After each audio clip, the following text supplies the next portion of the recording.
Well, everyone, oh my gosh, it's already 10:30. Dawn, so excited to have you here to share your Be Well moment with us. It's always so fun to hear, from everyone's different perspectives, what they have to share. I'm going to add you to the spotlight here.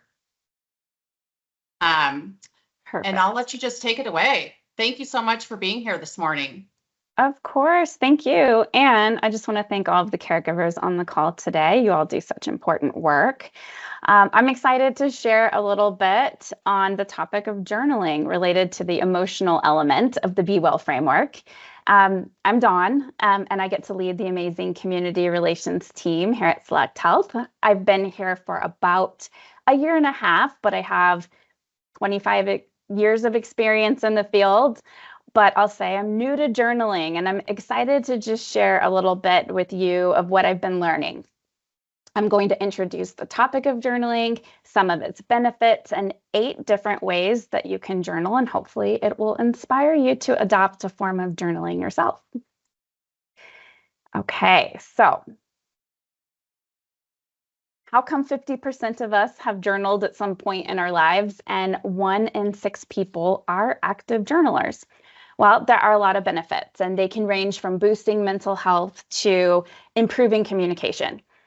So take a look at some of the benefits that are listed here, and I'm curious what you would add. You can put in the chat to share with the group. You can draw from your own experience if you have journaled, or maybe just what you presume to be some of the advantages of journaling. And I'm going to continue on with the presentation, but keep those ideas going while I proceed.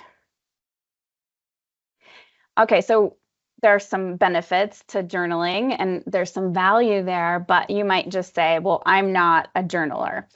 And as an adult, journaling's been recommended to me more times than I can recall, but I've just never been interested. I think it can feel kind of cringy, right? When we think about like our childhood diaries, or maybe it feels too vulnerable, right? Getting all of your thoughts, and out into the open. Or maybe you just don't know where to start, or where you don't want to start, right? You don't want to do like the typical Dear Diary. But what I've learned is that there really is a journaling method for everybody. And I'm going to walk you through 8 different types of journaling that can help us get past those barriers to maybe not wanting to write in one. So first, just to quickly acknowledge, Laura Tremaine was a resource for some of these ideas. She's a podcaster and is an avid journaler and has created some content around this topic. So there's notebook journaling. That's like the typical journaling we think of. And it's facts coupled with feelings about those facts. And, this is the kind of journaling many of us have outgrown. But also list making. This is just a brain dump. Okay, so this might be something you're already doing. You can make a list on any imaginable topic, things that bring you joy. Maybe it's a list of your worries or even just main points of a conversation that you want to remember. This is great for documenting, but it's also really great for processing. And yes, it's journaling. 1 sentence a day is great for really busy seasons. You can just write in a simple notebook, or there are actual, journals designed for this very purpose. Free flow. All right, so there's really no structure with free flow beyond the allotted time you've given yourself. So you could set a timer for 30 minutes and you just keep your pen moving. It opens up a different gear in your brain, lets the subconscious kind of take over. And, this is really a journal that you could throw away when you're done. It's really more about the process and like what you're experiencing as you go through that journaling process versus record keeping.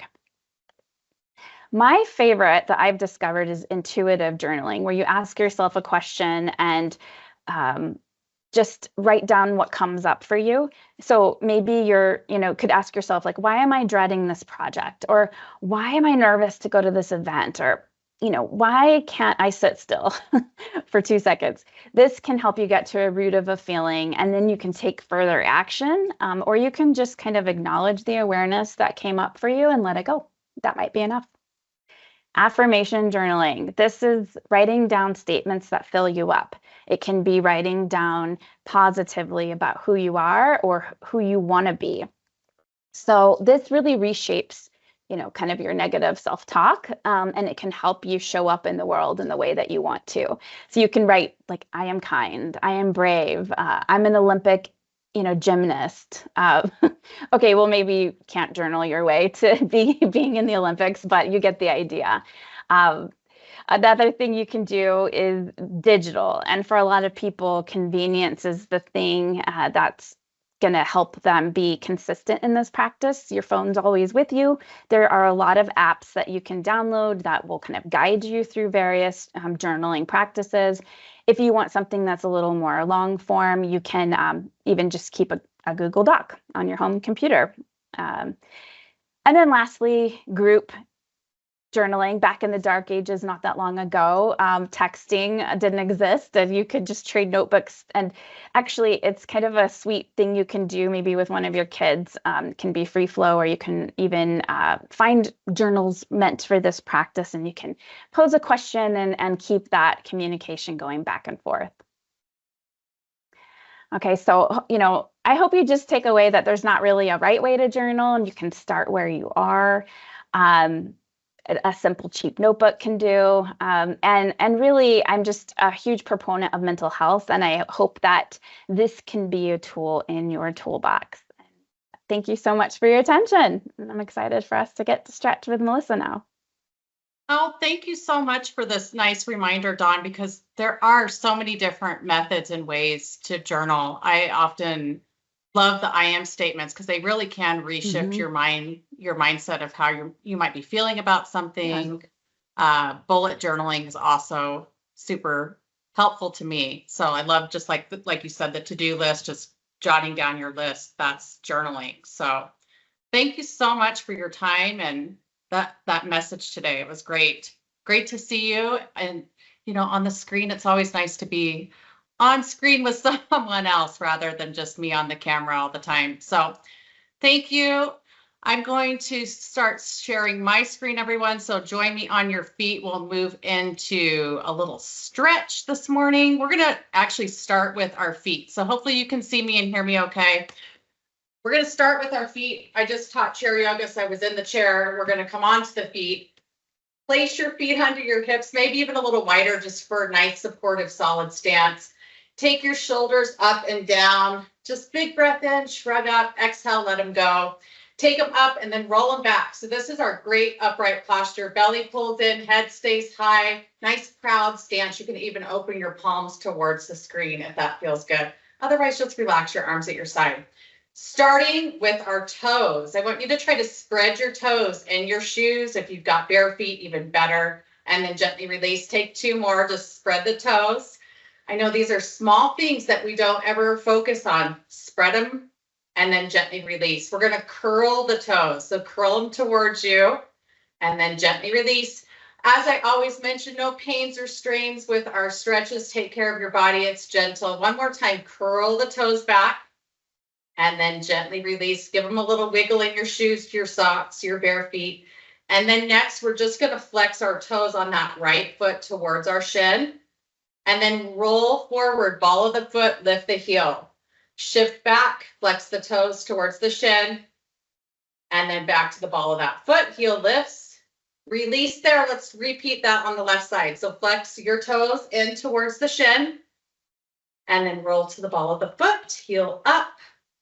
Just articulate that where it's feeling good. Flex those toes back one more time. And then roll back onto the ball of that left foot.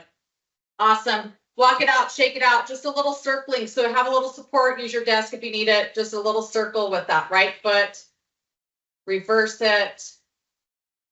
Small things. Flex the toes back towards you. Point them, just a couple more. And then you can do this in your chair throughout the day. Just kind of releases that ankle tension. So circle that left side. Got to make sure we're even. Reverse.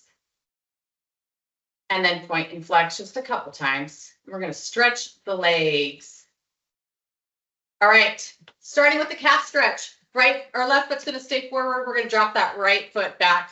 Gently bend your left knee, and we're just gonna bend this back leg. So bend and then extend and ease that right heel towards the floor. It's a bend and then extend the leg. Nice and easy. You can even hold the flexion of the bent leg if that feels better, just to gently release that calf muscle.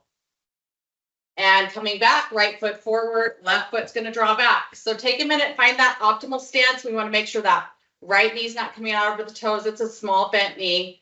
And then just ease that left heel down. You can bend and extend through the leg.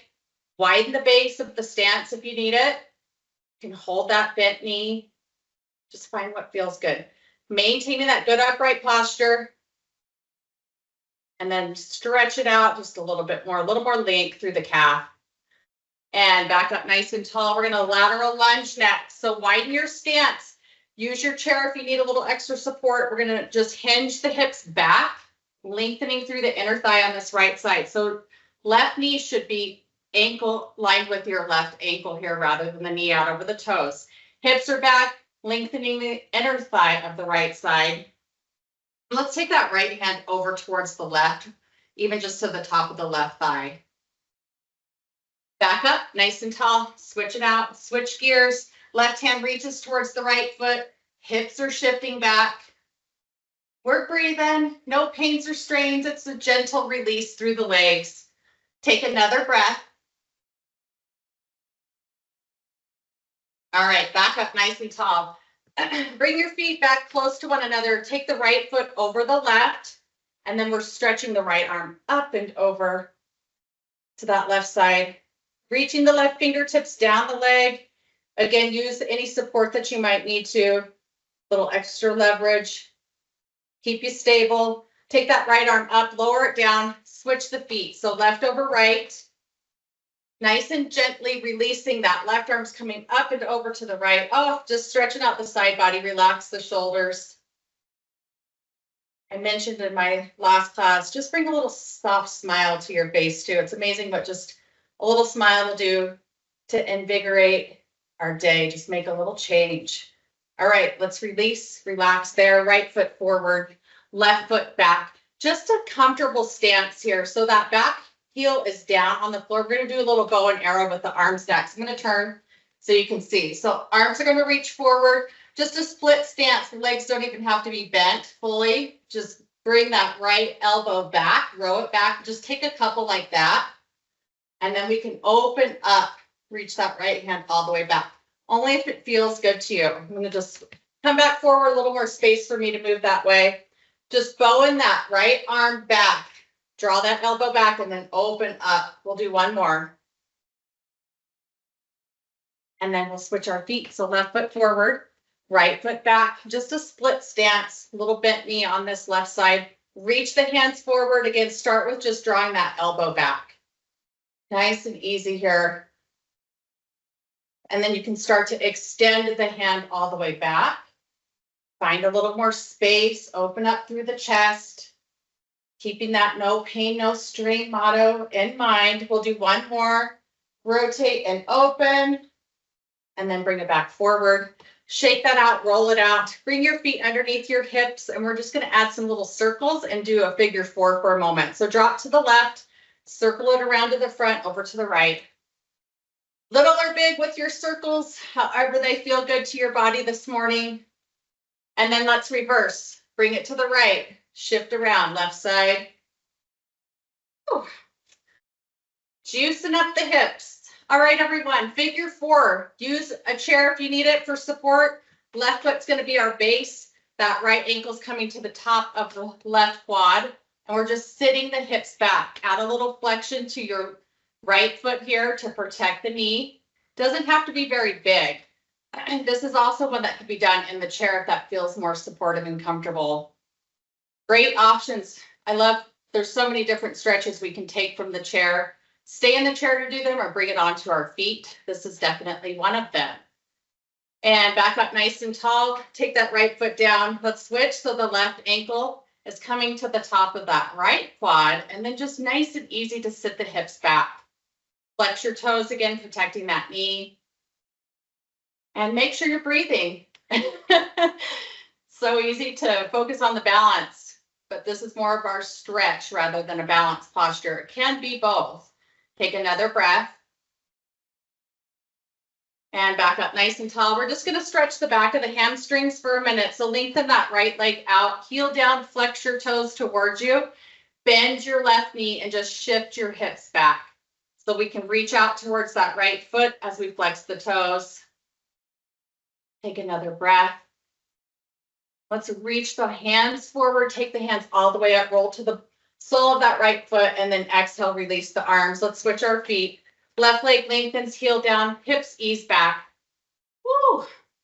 Slight reminder of stretching that needs to be done a little bit more often. Flex the toes towards your shin. Keep a soft bent knee on this left leg that's extended in front. Add that reach. Take another breath. And then sweep it through. Arms shift up. Come back to the sole of that foot and then release it down. Just a quick upper body stretch. Let's take our feet about shoulder width. We're going to take our arms up, big stretch overhead, reach for that left wrist and gently pull to your right. Gaze is neutral and comfortable for the neck. Hands up, reach for the right, over to the left. And back up nice and tall. Goal post your arms, everyone. Shine your heart, squeeze the shoulder blades on your back. We're going to just quickly stretch the neck while we maintain our arms. Inhale, center, exhale, look over to that right hand. Back through the middle, over to the left. And take it back through center, arms extend overhead, big breath in. Great big exhale, let it go. Shoulders up, down and back. Chest expansion before we part ways. Take one more roll back and then reach your hands back right here, or maybe bring them to the small of the back. Interlace fingers if that's accessible and feels comfortable. Most importantly, we're just creating a little more space between our chin and our chest. Head back slightly. Feel that breath. Breathe in. Nice long inhale through the nose. Great big exhale. Let it go. Gently release. Sweep your arms one more time. Stretch it up. Lengthen through the side body. And then big exhale to let it go. All right, everyone. That is our stretch with a leader stretch today. Thank you again, Dawn, for sharing your message today. Such a great reminder. And everyone, thank you for joining for all of the commentary in the chat too.